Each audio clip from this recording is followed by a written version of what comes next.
Bom dia, lamparinas! Excelente sexta-feira a todos! Vamos chegando, vamos se animando para o nosso estudo de hoje. Vamos começar hoje o capítulo 5 do livro Jesus e Atualidades, do Divaldo Franco, psicografia da nossa querida amiga Joana de Ângeles. E para vocês que estão chegando, já comentem aqui, deixa o seu comentário, me diz como é que vocês estão chegando, como é que foi a semana de vocês, como é que tá a energia dessa sexta-feira. Seja bem-vinda a Tati, a Lê, a Maria Cristina também, seja bem-vinda.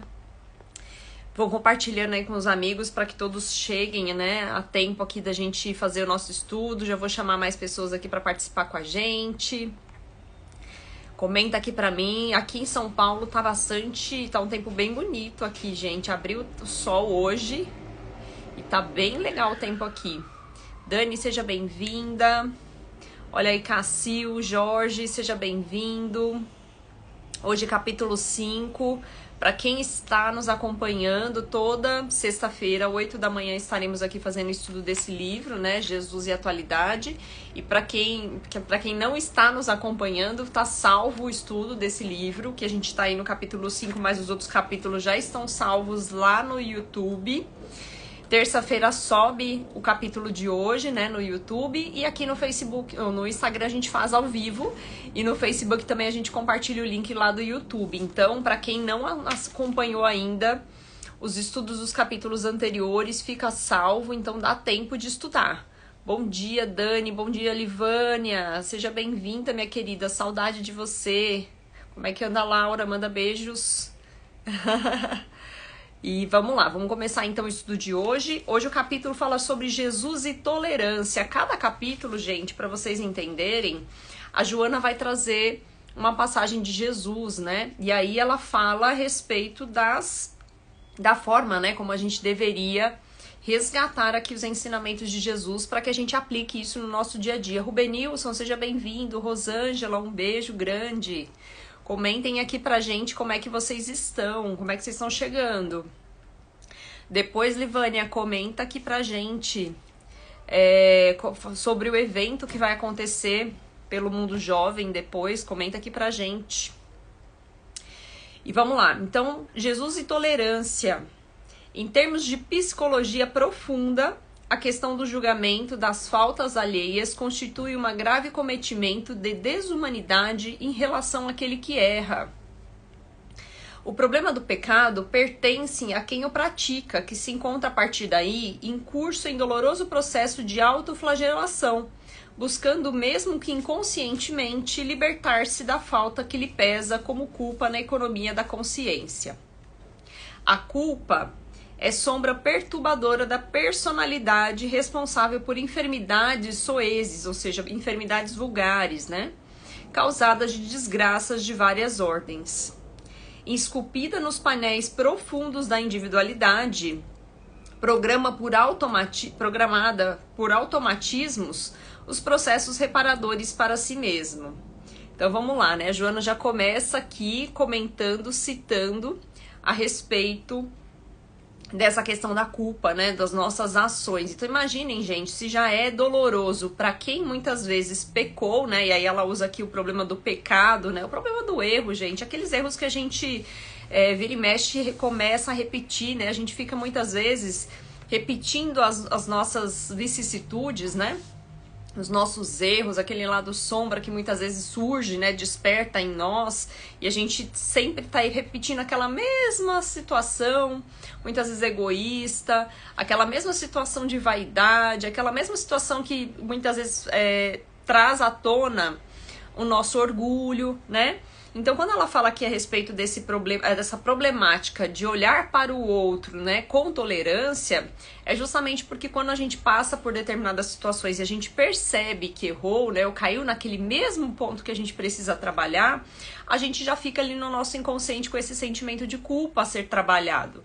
Então, imagine você já com esse sentimento de culpa, porque errou de novo, tentou fazer diferente, não conseguiu, né? Ou automaticamente você acabou fazendo aquele ato que você percebeu que você estava errado, que você deveria ter feito diferente. Lógico, quando a gente percebe, né, gente? Porque tem muitas pessoas que fazem tão no automatismo, como ela cita aqui, que nem percebe que tá errando de novo, né? Mas quando a gente percebe, a gente fica com esse sentimento de culpa profunda e já é doloroso. Então imagina você com esse sentimento de culpa e percebendo que as pessoas também estão ali te julgando, né? Então não tem tolerância para com seu erro. Sejam bem-vindos aí a Tayane, seja bem-vindo, a Marco do Filosofia. Gente, quem não segue o canal do Marco Filosofia Espírita, entrem lá, sigam o canal. Ivânia tá comentando aqui, ó, 15ª de Jovens Espíritas do Estado do Sergipe, começa amanhã. Olha aí, gente. Então, não perca, entrem lá no perfil Mundo Jovem Espírita e acompanhem o evento, vai ser muito bacana, né? O evento aí da Juventude Espírita. Ó, depois de 2 anos voltando para o presencial, teremos muitos jovens. Olha que legal. Então peguem as informações ali no canal, que vai ser bastante interessante. Daniele, seja bem-vinda. Pri, seja muito bem-vinda. Bom dia. Então percebam, gente, o quão difícil é quando a gente começa a alimentar a culpa dos nossos erros. E quando a gente tem pessoas para, além de a gente sentir essa dor, apontar o dedo, é muito pior ainda. Então a Joana já vem fazer essa reflexão no início do nosso capítulo. Toda contribuição de impiedade mediante os julgamentos arbitrários gera, por sua vez, mecanismos de futura aflição para o acusador. Ele próprio uma consciência sobre o peso de vários problemas, ou seja, gente, além da pessoa que errou, já está se sentindo culpada, aquele que julga também começa a alimentar uma bagagem muito complicada, bem difícil. Então a gente tem que ter muito cuidado com isso. Julgando as ações que consideram incorretas no seu próximo, ele realiza um fenômeno de projeção da sua sombra. E a gente gosta muito de falar do lado luz e o lado sombra que todos nós temos, né? Quando a gente fala do nosso lado luz, gente, são as nossas qualidades, né? Aquilo que de alguma forma, em lamparina, vocês estão aí já com o lado luz acendido, né? Ou pelo menos uma chaminha de luz, com toda essa qualidade que nós temos, né? Que são as nossas perfeições, né? Aquilo que a gente acerta. Mas todos nós temos um lado sombra. Então, muitas vezes, e como estamos no mundo de provas e expiações, os espíritos que estão aqui encarnados... Bem-vinda, Karen! Minha amiga querida, um beijo, bom dia! Os espíritos que estão aqui encarnados nesse mundo de provas e expiações têm muito mais lado sombra do que lado luz, né? A gente ainda tem que trabalhar muito orgulho, egoísmo, vaidade, né? Quantas más tendências nós temos. Então, quando a gente começa a apontar o dedo pro outro... A Joana está dizendo que a gente nada mais está fazendo do que alimentando esse fenômeno da projeção das nossas sombras. Ou seja, eu estou ampliando a minha sombra, eu estou de alguma forma dando luz à sombra, né? Se é que isso pode acontecer, né? A gente está aumentando a nossa sombra. Porque a sombra nada mais é do que a ausência de luz, mas é exatamente isso, né? Eu estou aumentando a ausência de luz em forma de autojustificação, que não consegue libertá-lo do impositivo de suas próprias mazelas. Ou seja, eu tenho as minhas mazelas, não consigo resolvê-las, então eu aponto o dedo para o outro, acreditando que fazendo isso eu estou diminuindo as minhas sombras. Só quando, na verdade, quando eu aponto o dedo, eu estou aumentando cada vez mais a visibilidade daquilo que é sombrio em mim. Interessante, né? Pensar a respeito disso. Fabiano, seja bem-vindo. A tolerância, em razão disso, a todos se impõe como terapia pessoal e fraternal, compreendendo as dificuldades do caído enquanto lhe distende mãos generosas para o soerguer. Então, deveríamos, né, ser tolerantes e agir dessa forma como a Joana nos traz. Quando eu percebo que alguém errou, que tá lá realmente, né, caído no chão, gente, porque é isso, quando a gente percebe que a gente errou, a gente se sente realmente destroçado, né? A gente se sente realmente caído ali no chão. E quando a gente tem o ato de tolerar o que o outro fez, ou observar e ter ali essa visão, né, de que nós também podemos errar, né, que nós também poderíamos ter sido aquela pessoa que errou naquele momento, e a gente tolera, e a gente auxilia, ampara. É isso, é dar a mão e levantar. Bem-vinda, Kátia, bom dia, seja muito bem-vinda. Então, que a gente faça isso, que a gente, né, estenda as nossas mãos generosas. Na acusação, no julgamento dos erros alheios, deparamos como propósitos escusos e vingança prazer em constatar a fraqueza dos outros indivíduos, que sempre merecem a misericórdia que todos esperam encontrar quando circunstâncias equivalentes. Gente, eu gostei muito da forma como a Joana trouxe esse trecho, e eu vou repetir aqui para vocês, até pra gente avaliar e refletir juntos.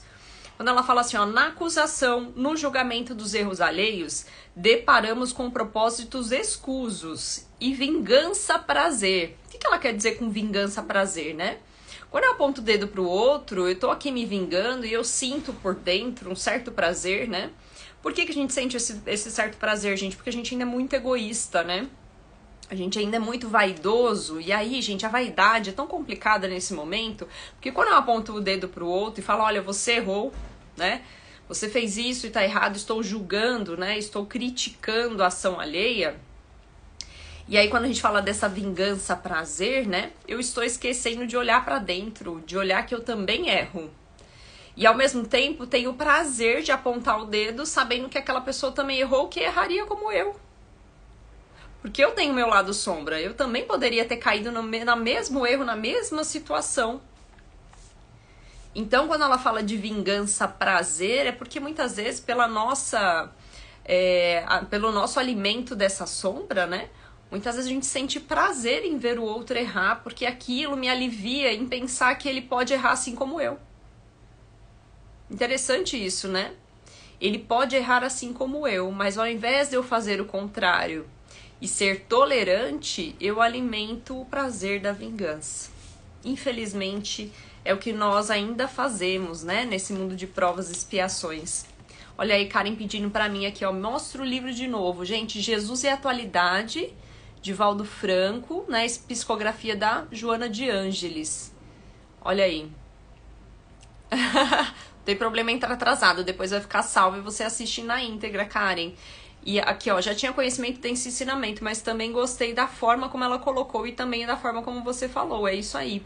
Por quê, gente? Porque a Joana, ela pode ter até uma linguagem difícil, né? Mas quando a gente estuda, lê, traz aqui as palavra por palavra nos ipsis literis, eu gosto de falar isso. Então, assim, traduzindo e estudando, a gente consegue entender a magnitude dos ensinamentos da Joana. Por isso que eu gosto muito de estudar a Joana de Ângeles, né? Então, ela traz essa questão. E agora, como sempre ela faz, ela traz ali um resumo do que nós fazemos, né? No início do capítulo. E agora ela vai trazer a luz de Jesus, porque ela vem resgatar os ensinamentos de Jesus que nos mostra o tempo todo como nós devemos agir. Então, é isso. Ó, olha a Karen trazendo aqui. Um dia eu ouvi uma frase que é assim: enquanto você aponta o dedo para alguém, você esquece que tem 3 apontados aqui para você. É isso, né, Karen? Exatamente, virados para você. É exatamente isso. Então, quando a gente tá apontando o dedo, a gente tá esquecendo que quando a gente aponta o dedo, tem 3 virados pra gente. Perfeito. E aí ela vai falar agora sobre Jesus, gente. Então, entendendo isso, que a gente precisa fazer esse exercício da tolerância, que nós precisamos parar de apontar o dedo, como a Karen trouxe, né? Vamos entender o que Jesus faria? Porque é essa pergunta que nós temos que fazer diariamente. Assim, ó, estou numa situação complicada. Estou numa situação que eu não sei o que fazer. O que Jesus faria? Então, a Joana vem trazer pra gente a cada capítulo o que Jesus faria, né? Então, Jesus foi severo na educação dos julgadores da conduta alheia. Certamente há cortes e autoridades credenciadas para o Ministério de Saneamento Moral da sociedade, encarregadas dos processos que envolvem os delituosos e os julgam, estabelecendo os instrumentos reeducativos, jamais punitivos, pois que se o fizeste, incidiriam em erros idênticos, se não mais graves. Então vejam, gente, quando ela traz aqui já que Jesus foi muito severo nessa questão de avaliar aqueles que são julgadores, né? A gente vai citar alguns exemplos aqui, né, ao longo do texto. Ela justamente mostra que Jesus estava muito à frente de nós, né? Estava lá na frente e a gente precisa olhar para Jesus como nosso exemplo e guia e tentar buscar esse exemplo, né? Tentar nas nossas ações chegar pelo menos buscar estar próximo de Jesus. É lógico que a gente não vai chegar na perfeição, né, de Jesus, mas a gente tem que buscar e a gente tem um exemplo prático. E eu gosto muito de pensar, né, que muitas pessoas nem conhecem, gente, os ensinamentos de Jesus. Então a gente tem a oportunidade, através da Joana, com a forma simples que ela traz nesse livro, que são 30 capítulos, né, gente? A gente tá no 5º capítulo, ainda vai ter muita coisa aqui pela frente. Mas 30 não, são menos, gente. São 20 capítulos. Nesses 20 capítulos, ela vai trazer 20 exemplos de Jesus, basicamente. Em alguns capítulos, ela traz até um pouco mais, porque ela traz mais passagens de Jesus, exemplificando o mesmo ensinamento. Mas a gente vai conseguir, com linguagem simples, entender como a gente deveria agir, né? E quando ela fala aqui sobre essa questão dos delitos, né, que as autoridades credenciadas é que têm a responsabilidade de fazer esse julgamento, e ela trouxe um ponto bastante importante aqui que diz a respeito dessa questão de que esses instrumentos deveriam ser utilizados, né, de forma a julgar essas pessoas de forma reeducativas, ou seja, eu não devo julgar à luz do apontar o dedo e recriminar e colocar culpa em cima dessas pessoas, mas eu devo julgar, né, através dos instrumentos que nós temos, que são as leis humanas, através do uso de instrumentos reeducativos, ou seja, é para a gente ter ali a avaliação fazer o nosso exame de consciência. E através, muitas vezes, da penalidade, né, que existem nas leis humanas, a gente poder refletir e dar oportunidade para que o outro se modifique, né? Então, quando a gente avalia isso, a gente sabe que em muitos países não é isso que acontece. Em muitos países existe ainda pena de morte, né? Então a pessoa não tem muitas vezes nem a possibilidade de avaliar o que fez e ter a oportunidade de se modificar. Nem que seja, gente, eu sei que a gente está trazendo aqui, né, a possibilidade, porque todos nós temos o livre-arbítrio. E por mais que a gente dê essa possibilidade da pessoa avaliar e buscar a reeducação, nem todos vão seguir para esse caminho, né? Porque todos nós, como espíritos, individualidades que estamos aqui encarnados, cada individualidade vai agir de acordo com aquilo que acredita, né? Então, por mais que o mentor esteja aqui, ó, no ouvido, né, falando, intuindo para que você mude de direção, para que você mude de caminho, né, as pessoas vão ter o seu próprio livre-arbítrio. Então, pode ser que ela simplesmente ignore aqui o mentor espiritual, o anjo da guarda que está aqui tentando intuir, para que ela mude de rota, ou ela pode realmente fazer esse exame de consciência, reavaliar e mudar o destino. Então, cabe a cada um de nós fazer esse exame de consciência. O julgamento pessoal, que ignora as causas geradoras dos problemas, demonstra o primitivismo moral do homem, ainda lobo do seu irmão. Veja, gente, então ela traz aqui a questão de que nós somos espíritos primitivos em evolução. Nascemos lá espíritos simples, ignorantes, né? Que precisam trabalhar tanto a inteligência, o conhecimento, quanto a nossa moral, né? Então a gente vai ser testado, gente, o tempo todo. A gente vai ser testado para a gente observar e trabalhar o nosso livre-arbítrio. E a gente vai errar, a gente vai seguir caminho errado e a gente vai ter que reavaliar o que a gente fez e tentar novamente. Mas a gente não pode também assumir essa postura de lobo, né?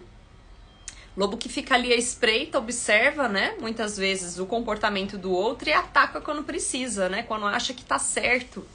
Quando acha que atacando o irmão vai estar ajudando, quando na verdade não, né? Não tá só prejudicando aquele que tá muitas vezes com a consciência pesada, mas principalmente se prejudicando. Achando que está acima daquele que tá ao seu lado, quando na verdade muitas vezes a gente tá ali, né, numa condição igual ou pior, né, por estar julgando. O mestre estabeleceu a formosa imagem do homem que tem uma trave dificultando-lhe a visão.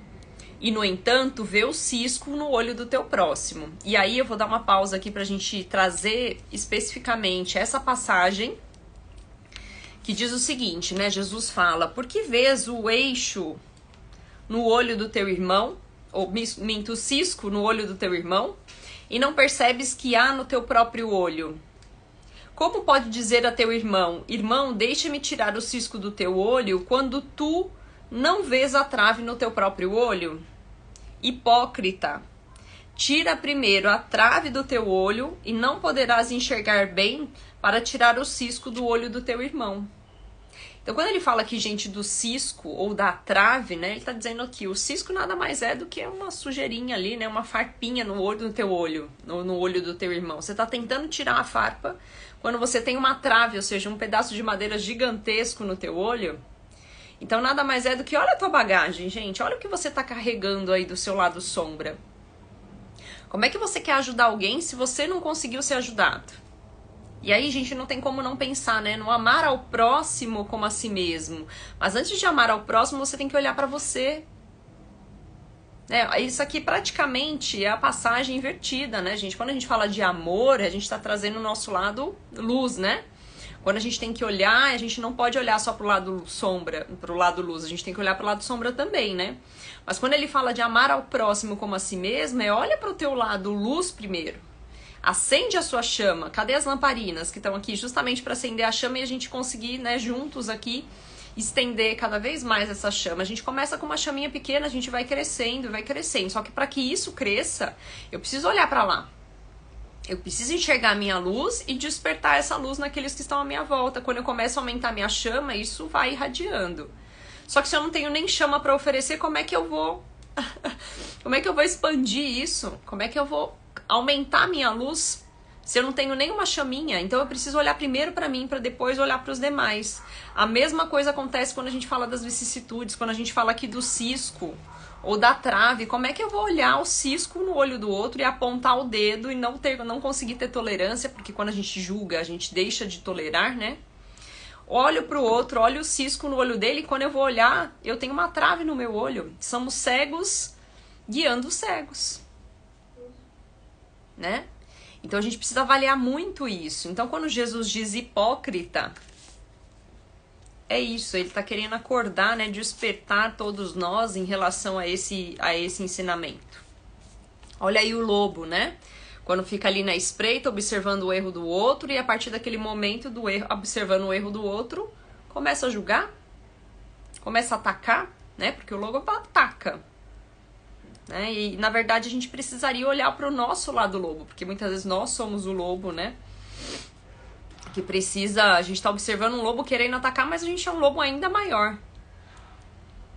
O mestre estabeleceu a formosa imagem do homem que tem uma trave dificultando-lhe a visão e, no entanto, vê o cisco no olho do teu próximo. A proposta é rigorosa, portadora de claridade iniludível, que não concede pauta a qualquer evasão de responsabilidade. Ou seja, gente, se Jesus vem nos dizer, olha a trave no seu olho e deixa de olhar o cisco no olho do outro, não tem como ser mais claro do que isso. E aí cada um vai interpretar a sua maneira, né? Porque vai ter gente que vai ler essa passagem e não vai conseguir compreender. Infelizmente. Vai achar, né, que o que a gente tem que focar é realmente no cisco do outro. Então, cada um vai ter interpretação aqui a seu modo. É lógico, né, gente? Eu não quero aqui julgar, porque justamente o intuito do texto não é o julgamento, né? Mas cada um vai ter o momento do seu despertar. Cada um vai ter um momento de falar, opa, é verdade, né? A Karen tá aqui, uma amiga minha, né, que tá aqui junto com a gente acompanhando, gente. Cada um tem um momento de despertar. Tem muita coisa que eu falei lá no passado que hoje eu olho e falo, meu Deus do céu. Como é que eu falei isso? Como é que eu pensava dessa forma? E tudo bem, né? Olha como é legal quando a gente olha pra trás e fala, nossa, gente, quanto eu evoluí, né, de lá pra cá. Quanto eu cresci. Eu tenho um monte de coisa ainda a trabalhar, gente. Tem muita coisa para ser resolvida, mas quando a gente tem essa lucidez de que a gente tem condições de crescer, de se desenvolver e de melhorar a forma como a gente pensa, né? Ou como a gente julga os outros, já é maravilhoso. Quando a gente está disposto, né, com vontade de se modificar, já é maravilhoso. Olha aí o Gleison trazendo aqui para nós. Somos muito mergulhadores nos julgamentos. E a todo instante ficamos com essas projeções sobre o outro. Os julgamentos têm muita força sobre nós, devido às nossas imperfeições. Perfeito, Gleison, é isso aí. Né? Se a gente parar de julgar e olhar pra dentro, gente, ou quando a gente for julgar, a gente parar por um momento e falar, opa, o que eu tava fazendo? Volta. Né? Porque a gente ainda tá nesse momento, né, Gleison? Muitas vezes a gente só percebe quando a gente vai fazer. Então dá 2 passos para trás para depois dar 3 para frente, né?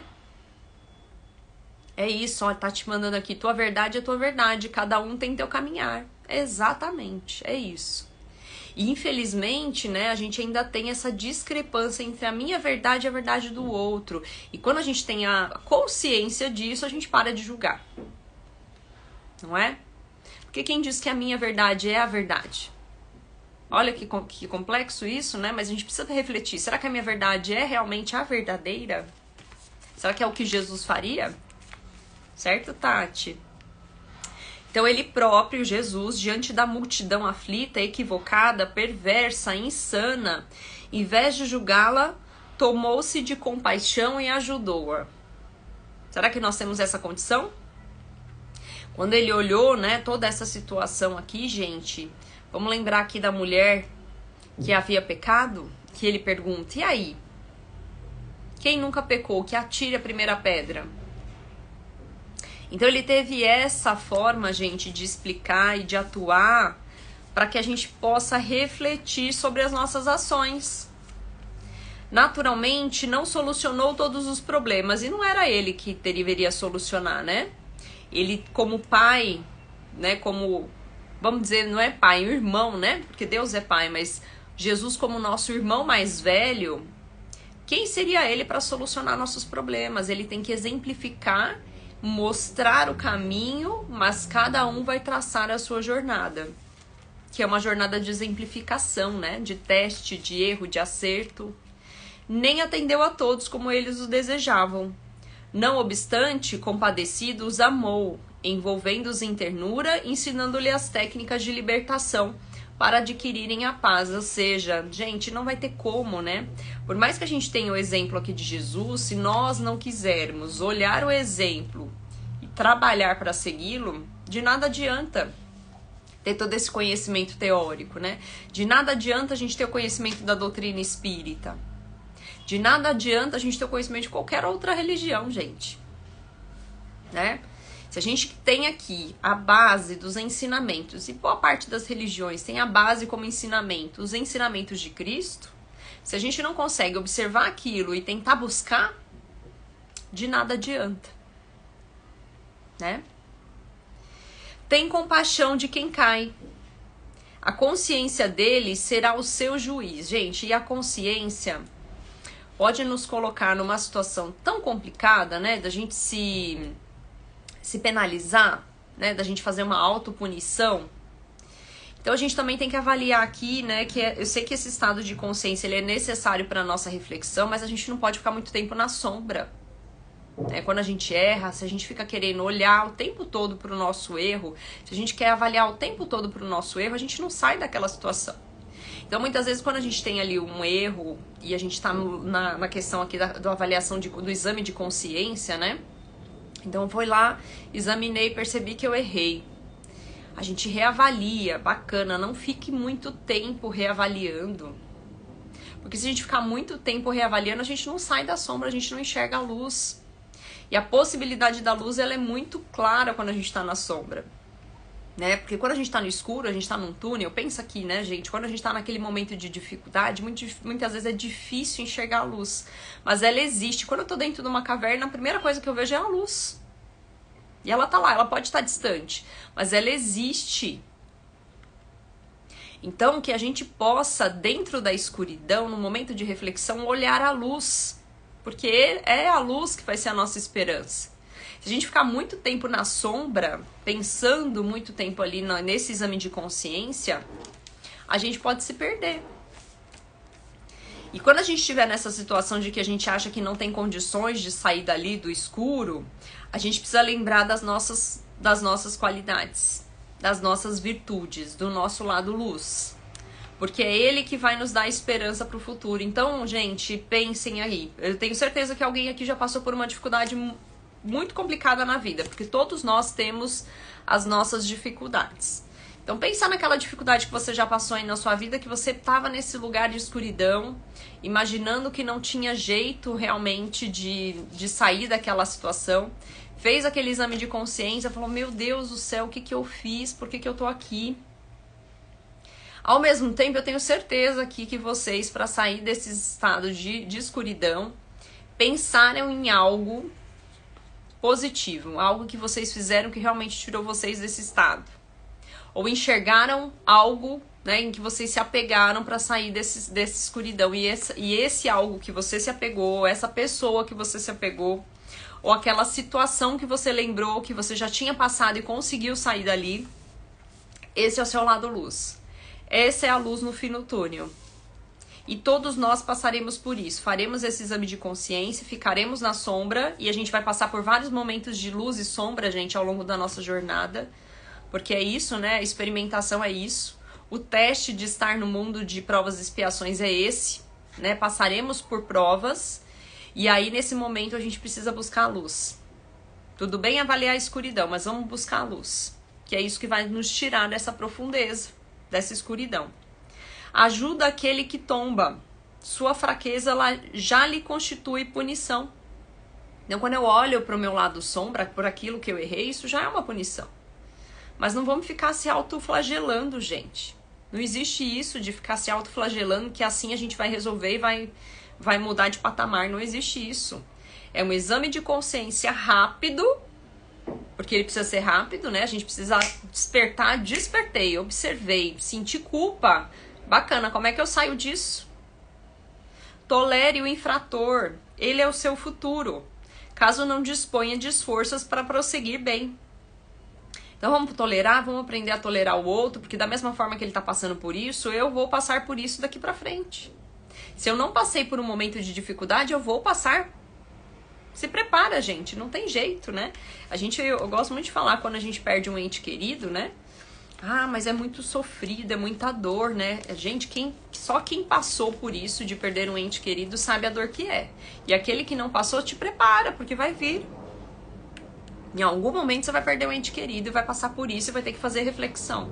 E aí quando você fizer a reflexão e observar a luz, o que vai te manter firme aqui nesse propósito? O que vai te manter firme aqui nessa jornada? É a luz.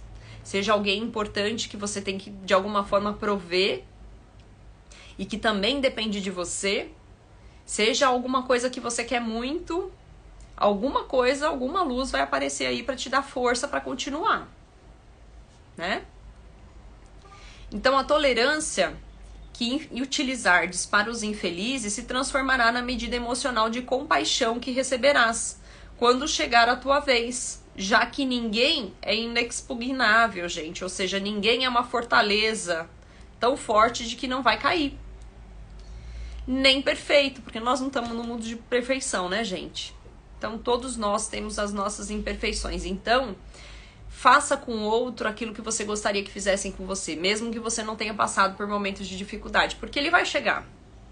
E vai ser naquele momento que muitas vezes essas pessoas que você ajudou, ou muitas vezes nem essas pessoas, mas Deus envia, né, os seus mensageiros, os seus intermediários para te auxiliar. E ele vai enviar essas pessoas no momento certo, no momento oportuno para te dar essa luz. Para que de alguma forma você saia dessa escuridão e desperte para um momento novo, né? Então quando a gente fala aqui de despertar, gente, não é que a gente vai deixar todas as nossas sombras para trás. Mas a gente vai de alguma forma se modificar e crescer, subir mais um degrau na escala evolutiva. Olha aí o Jorge comentando, acho que temos ainda extrema dificuldade de trabalhar nossos direitos e deveres.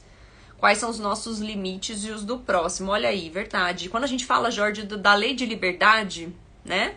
E que a gente tá precisando muito trabalhar essa lei de liberdade no momento atual, né? A minha liberdade vai até onde inicia a liberdade do outro. E qual que é esse limite, gente? Como é que a gente aprende esse limite? O que são os nossos direitos e os nossos deveres? É na prática, é no exercício. Ninguém delimitou e falou assim, olha, Monique, o seu limite vai até aqui. A partir daqui vem o limite do outro. Não, eu vou passar do limite. Eu vou sempre ultrapassar. E quando eu ultrapassar, eu vou perceber e vou voltar e vou recuar. E quando eu recuar, eu vou falar, opa, então eu posso ir até aqui? Só que aí eu vou recuar muito. E é isso que a gente faz, né? Ah, ultrapassei meu limite, eu recuo muito. Porque a gente gosta de ir pros polos extremos, gente. É impressionante como a gente faz isso. Aí eu vou perceber que, opa, e fui pro muito extremo. Agora eu vou tentar de novo, né? Aí eu vou ultrapassar mais uma vez. Aí eu vou falar, opa, então eu não posso voltar pra cá, porque aqui era o extremo. Então eu vou tentar um pouquinho menos. E aí, gente, em algum momento eu vou perceber qual é o limite da minha liberdade. Qual é o limite que eu tenho que estabelecer? Do meu direito e do direito do outro. Então percebam, é erro e acerto e a gente vai errar várias vezes, né? A Tati trazendo aqui, ó, a Joana sempre nos convoca ao amadurecimento psicológico, é isso. O Benilson colocando aqui, ó, estava passando por isso, hoje, mas hoje não, né? Que bom, o Benilson, eu fico muito feliz que você esteja conseguindo compartilhar aqui com a gente. Me apeguei nos estudos, olha aí a luz do Rubenilson, os estudos da doutrina, gente. E tenho certeza que o Rubenilson, na hora que ele estava ali estudando, gente, ele foi intuído a ler algo que despertou essa luz nele. Porque a gente nunca tá desassistido, né, Rubenilson? Quando a gente tá, gente, no momento de escuridão, a gente faz uma prece, a primeira coisa que vai acontecer quando você fizer uma prece, pedir, meu Deus, me ajude. Meu mentor espiritual, traga uma luz pra mim. O que ele vai fazer, gente? Ele vai te intuir. Ou ele vai te botar no caminho, né, que você precisa seguir, ou ele vai trazer alguém que vai te trazer essa luz. Acredite, confiem, tenham fé, porque realmente acontece. Clara, seja bem-vinda, bom dia. Fábio, seja bem-vindo, Ari também. Gente, estamos finalizando o nosso estudo de hoje, mas não fiquem tristes para quem chegou agora. O estudo vai ficar salvo aqui no Instagram, eu salvo na hora que terminar aqui, eu já deixo salvo, então dá pra vocês assistirem. Estamos na sexta-feira, final de semana tá aí. Acorda no sábado de manhã, liga o nosso estudo e vai assistir essa reflexão de Joana de Ângeles, que é perfeita, assim, gente, é maravilhosa. Se a gente conseguir absorver aqui de tudo que a gente falou e refletiu, um pedacinho disso, 5%, 10% do que a gente falou aqui, gente, já é maravilhoso. Se de alguma forma essa mensagem despertar algo em você importante, compartilha com o próximo. Porque da mesma forma que nós estamos falando aqui, que a gente passou, o Rubenilson trouxe aqui o exemplo prático, né? De eu já passei por isso, acabei de sair de uma situação de sombra, Monique, é exatamente isso. Eu me apeguei aqui no estudo da doutrina, é isso que me despertou a luz. Essa mensagem pode despertar a luz em alguém. Quem sabe você compartilhando, você compartilha sem perceber, compartilhou com aquela pessoa que está passando por isso agora. Imagina que maravilhoso você ser a lamparina de alguém, né? Você ser essa luz propagadora de luz, né? Então que a gente possa fazer, mesmo que a gente não perceba, muitas vezes a gente chega no momento oportuno na casa de alguém, né? Então que a gente possa passar adiante essa mensagem, tá bom? Gente, excelente final de semana a todos, gratidão por quem esteve aqui conosco. Quem chegou agora, não deixem de assistir, aproveitem depois, assistam no final de semana essa mensagem de Jesus. A Joana de Ângeles é maravilhosa e muitas pessoas falam, olha, Monique, mas a Joana é tão difícil de estudar. Não é, gente. Quando a gente tem interesse realmente em aprender, a gente pega o livro da Joana, tá vendo aqui o papelzinho, né? Eu marco aqui, faço a minha marcação. Gente, meu livro, ele é inteiro rabiscado.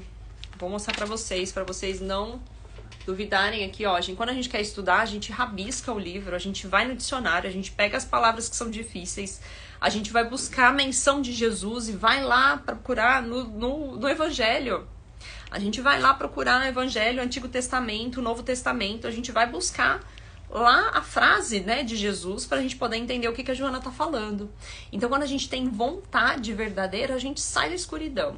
Então, eu espero que vocês tenham, de alguma forma, acendido uma luz aí, acendido essa chama, tá bom? Ótimo final de semana a todos e até a próxima sexta-feira, 8 horas, estaremos aqui de volta. Beijo grande, tchau, tchau.